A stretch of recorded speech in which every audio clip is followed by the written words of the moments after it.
Friends, welcome to EVC మస్తీ. చరిత్ర పుటలను తిరిగేస్తే కొన్ని పేర్లు అక్షరాల రూపంలో కనిపిస్తాయి, కానీ మరికొన్ని పేర్లు మాత్రం అనుభూతుల రూపంలో మిగిలిపోతాయి. దక్షిణాది చలనచిత్ర సామ్రాజ్యంలో అటువంటి ఒక అద్భుతమైన అధ్యాయమే టిఆర్ రాజకుమారి గారు. ఈ పేరు వినగానే ఒకప్పటి తరం ప్రేక్షకుల గుండెల్లో ఏదో తెలియని అలజడి. ఆమె కళ్ళు మాట్లాడతాయి, ఆమె పెదాలు కవిత్వం చెబుతాయి, ఆమె నటన ప్రేక్షకులను మంత్రముగ్ధులను చేస్తుంది. తెలుగు తమిళ భాషల్లో డ్రీమ్ గర్ల్ అనే పదానికి అర్థం చెప్పిన తొలితార ఆమె. ఎంకే త్యాగరాజ్ భాగవతార్, పియు చిన్నప్ప, ఎంజీఆర్, శివాజీ గణేశన్ వంటి దిగ్గజాల సరసన నటించి తనకంటూ ఒక ప్రత్యేకమైన సామ్రాజ్యాన్ని సృష్టించుకున్న మహారాణి ఆమె. కాని ఆ వెలుగు వెనక చిమ్మ చీకటి ఉందని ఎంతమందికి తెలుసు? వెండితెరపై ఎందరో రాకుమారులను ప్రేమించిన ఆమె నిజ జీవితంలో పెళ్లి చేసుకోకుండా ఎందుకు ఉండిపోయారు? ఒక సామాన్యమైన డ్రైవర్ కోసం తన జీవితాన్నే పణంగా పెట్టారా? పుదుకోట మహారాజు పంపిన పెళ్లి సంబంధాన్ని ఎందుకు తిరస్కరించారామే? ఐటమ్ సాంగ్స్ రారానలుగా వెలుగొందిన జ్యోతిలక్ష్మి జయమాలినీలకు ఈమెకు ఉన్న రక్త సంబంధం ఏంటి? చివరి రోజుల్లో ఆస్తి తగాదాలు, ఇన్కమ్ ట్యాక్స్ గొడవలతో ఆమె అనుభవించిన నరకం ఎలాంటిది? ఇలాంటి ఆసక్తికరమైన విషయాలన్నీ ఈ వీడియోలో క్లియర్ గా తెలుసుకుందాం. స్కిప్ చేయకుండా వీడియో చివరి వరకు చూసేయండి. అలాగే మన ఛానల్లో చాలా మంది సినీ ప్రముఖుల గురించిన వీడియోలు వస్తూనే ఉంటాయి. మిస్ కాకుండా చూడాలంటే తప్పకుండా మన ఛానల్ ని సబ్స్క్రైబ్ చేసుకోండి ఫ్రెండ్స్. ముందుగా రాజకుమారి గారి కుటుంబ నేపథ్యం గురించి తెలుసుకుందాం. రాజకుమారి గారి అసలు పేరు రాజాయి. దక్షిణ భారత చలనచిత్ర చరిత్రలో సువర్ణాక్షరాలతో లిఖించదగ్గ పేరు. ఆమె కేవలం ఒక నటి మాత్రమే కాదు, ఒక శకం. రాజాయి గారు 1922 సంవత్సరం మే 5వ తారీఖున తంజావూరు అనే సాంస్కృతిక నగరంలో జన్మించారు. తంజావూరు అనగానే మనకు గుర్తుకొచ్చేది బృహదీశ్వరాలయం, ఇంకా కర్ణాటక సంగీతం. అటువంటి పవిత్రమైన కళాత్మకమైన నేల మీద పుట్టిన రాజాయి గారికి కళలు రక్తంలోనే ప్రవహించాయి. రాజకుమారి గారి కుటుంబం సాంప్రదాయ కళాకారుల కుటుంబం. రాజకుమారి గారి తండ్రి రాధాకృష్ణన్, తల్లి రంగనాయకి.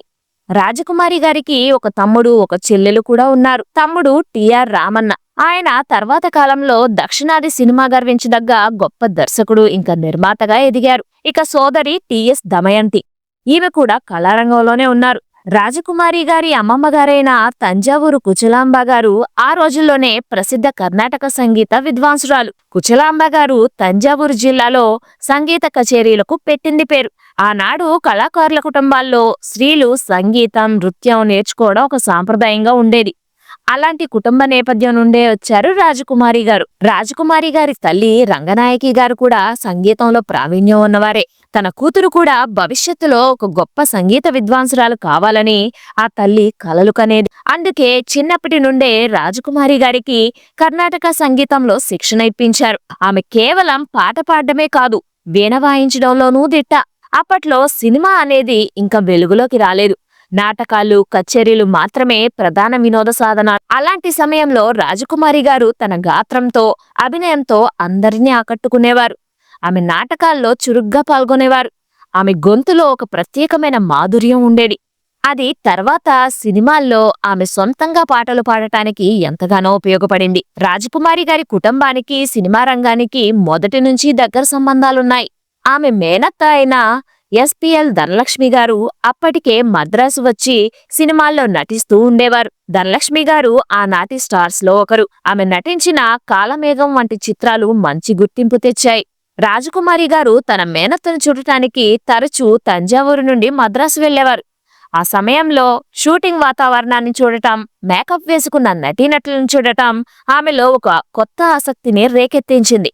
అయితే మొదట్లో ఆమెకు సినిమాలపై పెద్దగా ఆసక్తి ఉండేది కాదు. ఆమె దృష్టంతా సంగీతం మీదే ఉండేది. కానీ విధి ఆమెను వెండితెర వైపు నడిపించింది. ఆ తర్వాత కాలంలో కుటుంబ ఆర్థిక పరిస్థితులు, మేనత్త ప్రోత్సాహం ఆమెను సినీ రంగం వైపు అడుగులు వేయించాయి. రాజకుమారి గారి జీవితంలో ఆమె తోబుట్టోల పాత్ర చాలా కీలకం. రాజకుమారి గారు తన తమ్ముడిని ఎంతగానో ప్రేమించేవారు. అతని కెరీర్ కోసం ఆమె ఎంతగానో త్యాగం చేశారు. రాజకుమారి గారి సినీ ప్రవేశం అంత సులభంగా, సాఫీగా జరగలేదనే చెప్పొచ్చు. ఆమె అందం, అభినయం అద్భుతంగా ఉన్నప్పటికీ మొదటి అవకాశం కోసం ఆమె కూడా ఎదురు చూడాల్సి వచ్చింది. రంగు తక్కువగా ఉందన్న విమర్శలు, షూటింగ్ పూర్తయినా విడుదల కాని సినిమాలు, ఇలా ఎన్నో అడ్డంకులు ఆమెను పరీక్షించాయి. 1940వ సంవత్సరంలో కాలమేఘం సినిమా షూటింగ్ చేస్తున్న సమయంలో రాజకుమారి గారు తన మేనత్త ధనలక్ష్మి గారిని చూడటానికి సెట్స్ కి వెళ్లారు. అక్కడ రాజకుమారి గారిని చూసిన అమెరికన్ డైరెక్టర్ డంగన్ గారు ఆమెలో ఉన్న స్పార్క్ ని గమనించారు. ఆమె కళ్ళు, ఆమె ముఖ కవళికలు కెమెరాకు అద్భుతంగా సరిపోతాయని ఆయన భావించారు. అయితే దురదృష్టవశాత్తు ఆ సినిమాలో అప్పటికే అన్ని ప్రధాన పాత్రలు, చిన్న పాత్రలు కూడా ఫిల్ అయిపోవటంతో ఆమెకు అవకాశం ఇవ్వలేకపోయారు. ఆయన కేవలం ఒక కామెడీ రోల్ ఆఫర్ చేశారు ఆమెకి. హీరోయిన్ అవ్వాలన్న ఆశ ఉన్న రాజకుమారి గారు ఆ చిన్న పాత్రను సున్నితంగా తిరస్కరించారు. అప్పుడు ఆమె వయసు కేవలం 17 ఏళ్లు మాత్రమే. రాజకుమారి గారికి మొట్టమొదట అవకాశం వచ్చిన చిత్రం కుమార కులోత్తుంగన్. ఈ సినిమా నిర్మాణం 1938-39 ఆ ప్రాంతంలో జరిగింది. డెక్కన్ సినేటోన్ వారు ఈ చిత్రాన్ని నిర్మించారు. ఇందులో ఆమె పేరును టైటిల్స్ లో మొదట టిఆర్ రాజాయిగానే వేయాలనుకున్నారు. కానీ తర్వాత సినిమాకు సరిపోయేలా టిఆర్ రాజలక్ష్మిగా మార్చారు. అయితే విధి వైపరీత్యం వల్ల ఈ సినిమా నిర్మాణం పూర్తయినప్పటికీ విడుదల కావటానికి చాలా సమయం పట్టింది. దాదాపు 4 సంవత్సరాలు ల్యాబ్ లోనే ఉండిపోయింది ఈ సినిమా. 1941వ సంవత్సరంలో విడుదలైంది. కాబట్టి ఆమె నటించిన మొదటి సినిమా ఇదే అయినప్పటికీ విడుదల పరంగా ఇది ఆమె మొదటి సినిమా కాదని చెప్పొచ్చు. ఈ సినిమా ఆలస్యం కావటం ఆమెకు ఒక రకంగా మేలే చేసింది. ఎందుకంటే ఆమె మరో సినిమా ద్వారా గ్రాండ్ ఎంట్రీ ఇవ్వగలిగారు. ఆమె జాతకాన్ని మార్చిన సినిమా, ఆమెను స్టార్ని చేసిన సినిమా కచ్చదేవయ్య. ప్రముఖ దర్శకుడు కె సుబ్రహ్మణ్యం గారు ఈ చిత్రాన్ని రూపొందించారు. సుబ్రహ్మణ్యం గారు ఒకసారి రాజకుమారి గారి మేనత్త ధనలక్ష్మి గారి ఇంటికి వెళ్ళినప్పుడు అక్కడ కాఫీ తెచ్చి ఇచ్చిన రాజకుమారి గారిని చూశారు. ఆమెలోని చురుకుదనం, సౌందర్యం ఆయన్ను ఆకట్టుకున్న వెంటనే ఆయన తన తర్వాత తీయబోయే చిత్రం కచ్చదేవయానిలో ఆమెను హీరోయిన్ గా తీసుకోవాలని నిర్ణయించుకున్నారు. అయితే ఈ ఎంపిక సమయంలో ఒక చిన్న సంఘటన జరిగింది. మేకప్ టెస్ట్ లో మేకప్ మ్యాన్ ఆమె రంగు కొంచెం తక్కువగా ఉందని, సినిమా లైటింగ్స్ కు సరిపోదని అభిప్రాయపడ్డారట. ఆ రోజుల్లో హీరోయిన్ అంటే పాలరాతి బొమ్మల తెల్లగా ఉండాలనే అపోహ ఉండేది. కానీ దర్శకుడు సుబ్రహ్మణ్యం గారు మాత్రం ఆమె కళ్లలోని తేజస్సును, నటనలోని పటిమను బలంగా నమ్మారు. ఈ అమ్మాయికి మేకప్ వేస్తే దేవతలా ఉంటుంది, ఆమెలోని ఆకర్షణ రంగులో లేదు, ఆమె వ్యక్తిత్వంలో ఉంది అని చెప్పి ఆమెకు దేవయాని పాత్రను ఇచ్చారు. ఈ సినిమాలోనే ఆమె పేరును టిఆర్ రాజకుమారిగా మార్చారు. రాజకుమారి అనే పేరు ఎంత పవర్ఫుల్ గా ఉందో ఆ పేరు పెట్టిన దగ్గర నుండి ఆమె కెరీర్ కూడా అంతే రాజసం ఉట్టిపడేలాగా సాగింది. 1941వ సంవత్సరంలో విడుదలైన కచ్చదేవయాని అఖండ విజయం సాధించింది. ఈ సినిమాలో ఆమె నటన, ముఖ్యంగా శృంగార రసానికి ఆమె ఇచ్చిన కొత్త నిర్వచనం ప్రేక్షకులను కట్టిపడేసింది. అప్పటి వరకు ఉన్న నటీమణుల శైలికి భిన్నంగా రాజకుమారి గారు గ్లామర్ ఇంకా నటనను సమపాళ్లలో మిక్స్ చేసి ప్రదర్శించారు. ఈ సినిమాలో రాజకుమారి గారు స్లీవ్లెస్ బ్లౌజులు ధరించి చెట్టు కొమ్మను పట్టుకొని నిలిచిన ఒక దృశ్యం అప్పట్లో కుర్రకారును ఉర్రూతలూగించింది. ఇది ఎంత ఫేమస్ అయిందంటే తర్వాతి కాలంలో ఆమె మేనకోడలైన జ్యోతిలక్ష్మి గారు కూడా ఆ స్టిల్ ని చూసే గ్లామర్ రంగంలోకి రావాలని నిర్ణయించుకున్నారట. ఏకంగా 25 వారాల పాటు ఆడి ఆమెను రాత్రికి రాత్రే స్టార్ హీరోయిన్ గా నిలబెట్టింది ఈ సినిమా. టిఆర్ రాజకుమారి గారిని తమిళ చిత్రసీమ తొలి కలల రాణి అని పిలుస్తారు. ఈ బిరుదు ఆమెకు ఊరికే రాలేదు. 1940ల కాలంలో సినిమా అంటే పౌరాణికాలు, భక్తి చిత్రాలే ఎక్కువ. హీరోయిన్లంటే సావిత్రి, అనసూయ వంటి పతివ్రత పాత్రలు, నిండుగా చీర కట్టుకొని కన్నీళ్లు పెట్టుకుంటూ కనిపించేవారు. కానీ రాజకుమారి గారు ఆ ట్రెండ్నే మార్చేశారు.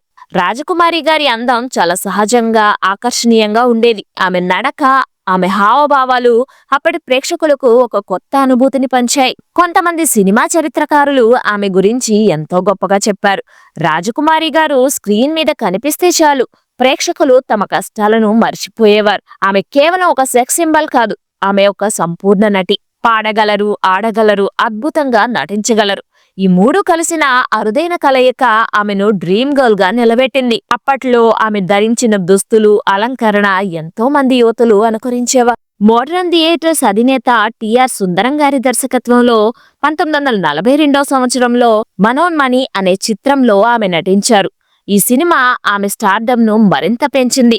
ఆ వెంటనే 1943వ సంవత్సరంలో వచ్చిన శివకవి సినిమాలో ఎంకే త్యాగరాజ భాగవతార్తో నటించారామె. అప్పటికే ఎంకేటి భాగవతార్ గారిని తమిళనాడులో దేవుళ్లా కొలిచేవారు. ఆయన పక్కన నటించే అవకాశం రావడమే గొప్ప విషయం. అలాంటిది ఆయనతో పోటీ పడి మరీ నటించి మెప్పించారామె. ఫ్రెండ్స్, ఎంకే త్యాగరాజ బాబావతార్ గారి బయోగ్రఫీ మన ఛానల్లో అవైలబుల్ గా ఉంది ఫ్రెండ్స్. వీలైతే ఓసారి చూసేయండి. అలాగే మన ఛానల్ కి హైప్ ఇవ్వండి ఫ్రెండ్స్. ఇచ్చారా? Thank you friends. రాజకుమారి గారి కెరీర్లో ఇంకా భారతీయ సినిమా చరిత్రలో హరిదాస్ సినిమాకు ఒక ప్రత్యేకమైన చెరిగిపోని స్థానం ఉంది. 1944 సంవత్సరంలో దీపావళికి విడుదలైన ఈ చిత్రం వరుసగా 3 దీపావళిలు చూసిన ఏకైక భారతీయ చిత్రంగా రికార్డు సృష్టించింది.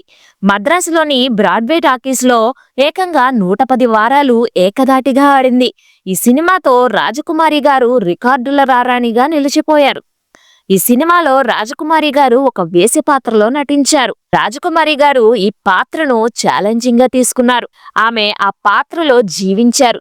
మోసం, శృంగారం, పశ్చాత్తాపం ఇలా అన్ని రసాలను ఆమె పండించారు. సినిమా విజయానికి ఎంకేటి గారి పాటలు ఎంత కారణమో రాజకుమారి గారి గ్లామర్ కూడా అంతే కారణం. ఈ సినిమాలోని మన్మథలీలాయే వెన్రారుండో అనే పాట ఇప్పటికీ క్లాసిక్కే. ఈ పాట చిత్రీకరణలో రాజకుమారి గారు ఎంకేటి గారి వైపు చూసి ఒక ఫ్లయింగ్ కిస్ ఇస్తారు. ఆ రోజుల్లో అది ఒక సంచలనం. ఎంత పెద్ద సంచలనం అంటే థియేటర్లో ఉన్న ప్రతి మగ ప్రేక్షకుడు ఆ కిస్ తన కోసమే ఇచ్చిందని ఫీల్ అయ్యేవాడట. అంతటి సమ్మోహన శక్తి ఆమె స్వంతం. ఆ ఒక్క సన్నివేశం కోసం జనం మళ్లీ మళ్లీ సినిమాలకు వెళ్లేవారు. ఈ సినిమాతో ఆమె సౌత్ ఇండియన్ డ్రీమ్ గర్ల్ గా తన స్థానాన్ని సుస్థిరం చేసుకున్నారు. రాజకుమారి గారు నటించిన తర్వాతి చిత్రం చంద్రలేఖ. జెమినీ స్టూడియోస్ అధినేత ఎస్ఎస్ వాసన్ గారు నిర్మించిన సినిమా గురించి చెప్పకుండా రాజకుమారి గారి చరిత్ర పూర్తి కాదు. ఇది కేవలం ఒక సినిమా కాదు, ఒక దృశ్య అద్భుతం. చంద్రలేఖ సినిమాలో రాజకుమారి గారు టైటిల్ రోల్ పోషించారు. ఇందులో ఆమె పాత్ర చాలా బలమైనది. కేవలం అందాల ఆరబోతకే పరిమితం కాకుండా కత్తిసాము చేయటం, గుర్రపు స్వారీ చేయటం, సర్కస్ ఫీట్లు చేయటం వంటి సాహసోపేతమైన దృశ్యాల్లో ఆమె నటించారు.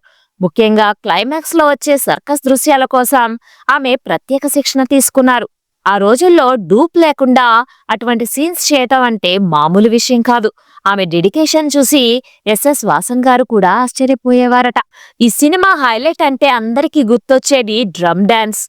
భారీ సెట్టింగులు, వందల మంది డాన్సర్లు, పెద్ద పెద్ద డ్రమ్ముల మీద రాజకుమారి గారు చేసిన నృత్యం ప్రపంచ స్థాయి గుర్తింపు పొందింది. ఈ పాట కోసం ఆమె శారీరకంగా ఎంతో శ్రమించారు. ఈ సినిమా తమిళం ఇంకా హిందీ భాషల్లో విడుదలై దేశవ్యాప్తంగా విజయం సాధించింది. ఉత్తరాది ప్రేక్షకులు కూడా ఈ దక్షిణాది సుందరి అందానికి, అభినయానికి ఫిదా అయ్యారు. భారతీయ సినిమా చరిత్రలో చంద్రలేఖ ఒక మైలురాయిగా నిలిచిపోయింది. ఆమె నటించిన సినిమాల్లో ముఖ్యంగా చంద్రలేఖ, హరిదాస్, మనోహర, వసంతసేన వంటి సినిమాలు ఎంతో పేరు తెచ్చిపెట్టాయి. వెండితెరపై ఎందరో రాకుమారులు ప్రేమించిన రాజకుమారి నిజ జీవితంలో మాత్రం ప్రేమ విషయంలో ఓడిపోయారు. ఆమె పెళ్లి చేసుకోకపోవడానికి గల కారణాలు ఇప్పుడు తెలుసుకుందాం. రాజకుమారి గారు తన కెరీర్ పీక్ స్టేజ్ లో ఉన్నప్పుడు ఆమె దగ్గర పనిచేసే రాఘవన్ అనే ఒక డ్రైవర్తో ప్రేమలో పడ్డారు. సినిమాల్లో మహారాజులు, జమీందార్లు ఆమె కోసం క్యూ కట్టినా ఆమె మనసు మాత్రం ఆ సామాన్యుడి వైపే వెళ్ళింది. ప్రేమకు హోదా, అంతస్తు, డబ్బు అడ్డురావని ఆమె నమ్మారు. ఆమెది చాలా సున్నితమైన మనసు. కానీ ఆమె కుటుంబం దీనికి అంగీకరించలేదు. అప్పటికే ఆమె కుటుంబానికి పెద్ద దిక్కు. ఆమె సంపాదన మీదే సోదరుడు, సోదరి ఇంకా కుటుంబ సభ్యులందరూ ఆధారపడి ఉన్నారు. రాజకుమారి గారి కెరీర్ మొదట్లోనే వారి నాన్నగారు కన్నుమూశారు. ఇక కుటుంబ బాధ్యత మొత్తం ఆమెపైనే పడింది. రాజకుమారి గారు ఒక సామాన్యుడిని పెళ్లి చేసుకుని వెళ్లిపోతే తమ వైభవం ఏమవుతుందో, తమ భవిష్యత్తు ఏమవుతుందో అని కుటుంబ సభ్యులు భయపడ్డారు. అందుకే ఆ ప్రేమను తీవ్రంగా వ్యతిరేకించారు.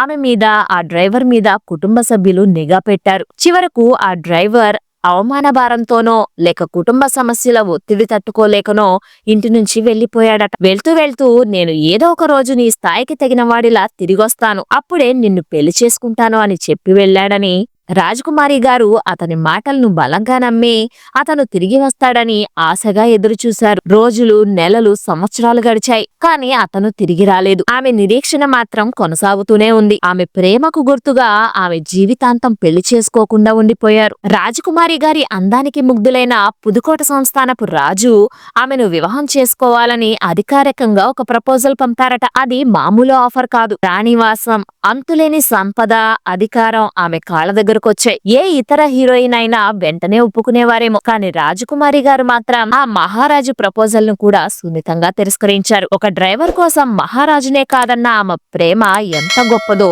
ఎంత పవిత్రమైనదో దీన్ని బట్టి అర్థం చేసుకోవచ్చు. మరోవైపు ఆమె పెళ్లి చేసుకోకపోవటానికి కుటుంబ బాధ్యతలు కూడా ఒక ప్రధాన కారణం. తండ్రి లేని ఇల్లు, తమ్ముడు రామన్న గారి చదువు, చెల్లెలు దమయంతి గారి బాధ్యతలు అన్నీ ఆమె భుజాన వేసుకున్నారు. తాను సంపాదించిన ప్రతి రూపాయిని కుటుంబం కోసమే ఖర్చు చేశారు.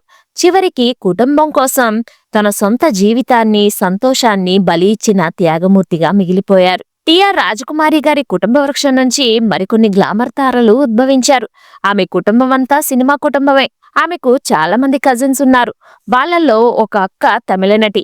ఆ అక్క కూతురు కుశల కుమారి గారు ప్రసిద్ధ సినీ నర్తకి. సోదరుడు టిఆర్ రామన్న గారితో పాటు మరో సోదరుడు టిఆర్ చక్రపాణి కూడా నిర్మాతలే. రామన్న గారి భార్యలు బిఎస్ సరోజ, ఈవి సరోజ ఇద్దరూ నటీమణులే. శృంగార తారలు జ్యోతిలక్ష్మి, జయమాలిని రాజకుమారి గారికి మేనకోడళ్లవుతారు. రాజకుమారి గారు డ్రీమ్ గర్ల్ గా క్లాసిక్ గ్లామర్ ను ప్రదర్శిస్తే, ఆమె వారసులుగా వచ్చిన జ్యోతిలక్ష్మి, జయమాలినీలు క్లబ్ డాన్స్ ఇంకా ఐటమ్ సాంగ్స్ ద్వారా మాస్ గ్లామర్ కు తెరతీశారు. రాజకుమారి గారు కేవలం నటిగానే కాకుండా వ్యాపారవేత్తగా కూడా రాణించారు.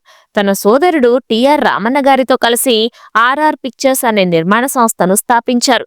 ఈ సంస్థ ద్వారా టిఆర్ రామన్న గారిని గొప్ప దర్శకుడిగా, నిర్మాతగా నిలబెట్టారామె. ఈ బ్యానర్ పై ఎన్నో విజయవంతమైన సినిమాలొచ్చాయి. అదే టైంలో రాజకుమారి గారు చెన్నైలోని టీ నగర్ పాండి బజార్ లో ఒక థియేటర్ ను నిర్మించారు. దానికి రాజకుమారి థియేటర్ అని పేరు పెట్టారు. ఆ రోజుల్లో అది చాలా ప్రతిష్టాత్మకమైన థియేటర్. ఏసీ సదుపాయంతో ఎక్కువగా ఇంగ్లీష్ సినిమాలు ప్రదర్శించేవారు. ఒక మహిళ, అది కూడా ఒక నటి, సొంతంగా థియేటర్ కట్టించడం అంటే ఆ రోజుల్లో ఒక సంచలనం. అయితే తర్వాత కాలంలో ఆర్థిక ఇబ్బందుల వల్ల దాన్ని అమ్మేయాల్సి వచ్చింది. అయితే ఇప్పుడు ఆ థియేటర్ స్థానంలో పెద్ద పెద్ద వాణిజ్య సముదాయాలు వెలిసినా ఇప్పటికీ రాజకుమారి థియేటర్ దగ్గర అని చెప్పుకుంటూ ఉంటారు. రాజకుమారి గారి జీవితంలో అత్యంత బాధాకరమైన అధ్యాయం ఆమె ఆర్థిక పతనం. వెండితెరపై సంపాదించిన సంపద అంతా కర్పూరంలా కరిగిపోయింది. దీనికి ప్రధాన కారణం ఆమె కుటుంబం ఇంకా ఆర్ఆర్ పిక్చర్స్ అని చెప్పొచ్చు. ఆర్ఆర్ పిక్చర్స్ సంస్థ ఆర్థిక లావాదేవీల విషయంలో ఆదాయ పన్ను సమస్యలు తలెత్తాయి. ఆమెకు పన్ను కట్టమని నోటీసులు వచ్చినా సరైన సమయంలో కట్టలేదని ఆర్ఆర్ పిక్చర్స్ సంస్థకు ఆమె బాకీ పడ్డారనే నెపంతో ఆదాయపు పన్ను శాఖ ఆమె వ్యక్తిగత ఆస్తులను, చరాస్తులను జప్తు చేయడానికి ప్రయత్నించింది. దాంతో రాజకుమారి గారు కోర్టు మెట్లెక్కాల్సి వచ్చింది.